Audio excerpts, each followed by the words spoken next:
Regardez attentivement. Dans le monde moderne, le déchet est une fatalité. Mais ici, dans le secret de cet atelier, le déchet est une promesse de métal pur. Des millions de canettes de soda, jetées sans un regard, sont sur le point d'entamer le voyage le plus extrême de leur existence. Un voyage qui les mènera de la poubelle au cœur d'une fournaise. Ces canettes, des marques connues que vous consommez tous les jours, sont les témoins silencieux de notre consommation. Elles reviennent ici pour une seconde chance. L'homme qui les manipule n'est pas un simple ouvrier. Il est l'officiant d'un rituel. Il est le gardien de cette transformation. Il sait que la valeur de ce qu'il tient ne réside pas dans sa forme actuelle, mais dans son potentiel. Chaque canette est une parcelle d'énergie, une parcelle de matière qui ne doit pas être perdue. Il les dépose dans le creuset, cet autel de pierre, avec une précision presque religieuse. Le four est prêt. Il a été préparé, chauffé. Il attend sa charge. C'est le point de non-retour. Ce que nous allons observer est un processus qui, par sa simplicité et son intensité, nous rappelle les lois fondamentales de la nature et de la physique. Le feu, l'élément le plus pur, le plus destructeur et le plus créateur.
Le métal, pour renaître, doit d'abord affronter cette chaleur infernale. Nous assistons à la libération de l'aluminium. Les résidus, les peintures, les traces de vernis, tout ce qui n'est pas essentiel est consumé, disparaît en fumée. C'est un processus violent, mais absolument nécessaire. La température monte, poussée bien au-delà des 660 degrés nécessaires à la fusion. Dans ce creuset, il ne s'agit pas de fondre, mais de purifier. On cherche ici une pureté absolue. Une pureté que seule la fournaise peut garantir. Pensez à l'énergie déployée, à la force brute nécessaire pour défaire ce que l'industrie a créé. C'est une inversion complète du processus de fabrication initial. L'homme, avec son expérience, sait exactement quand le métal a atteint la température idéale, le point critique où la transformation est complète. Le mélange s'épaissit. Il devient ce que l'on pourrait appeler un magma d'aluminium, une matière visqueuse, incandescente, qui semble presque respirer. L'artisan intervient. Son bâton n'est pas un simple outil, c'est une extension de sa volonté.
Il remue le bain pour s'assurer que la transformation est complète.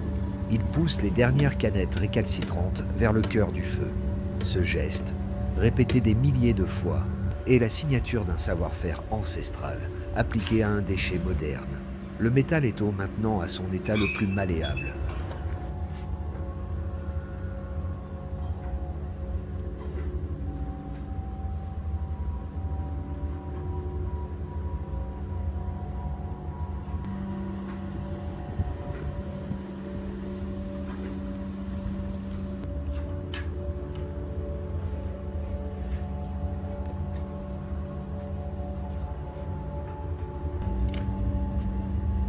Le plus vulnérable, mais aussi le plus puissant.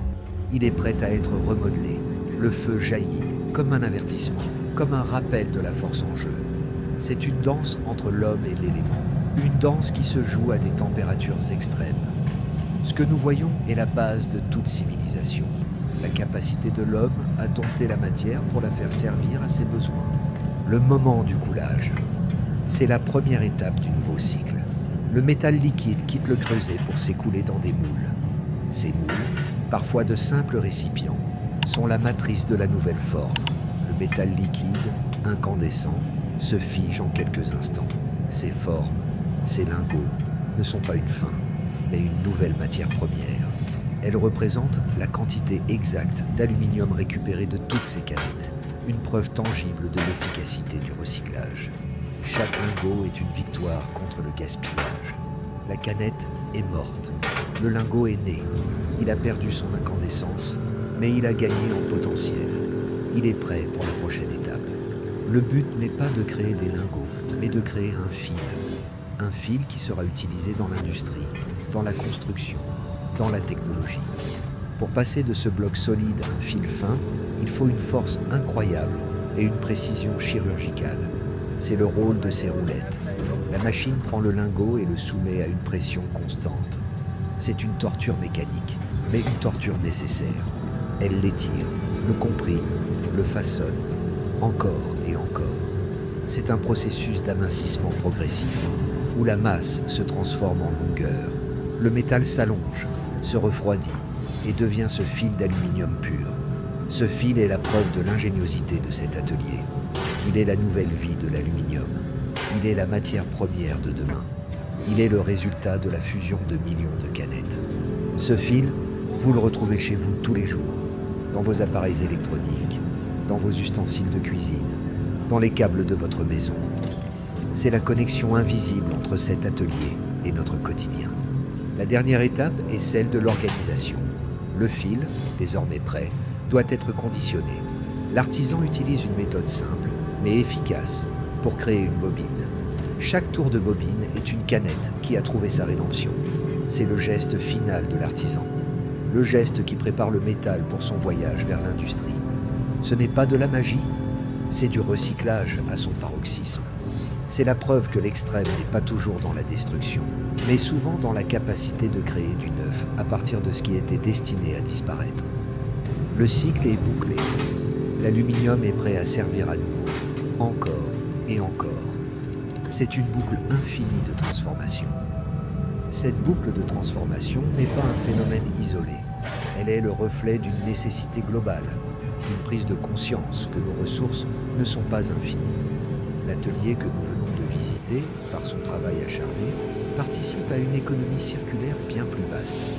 Chaque bobine de fil d'aluminium est une économie d'énergie colossale.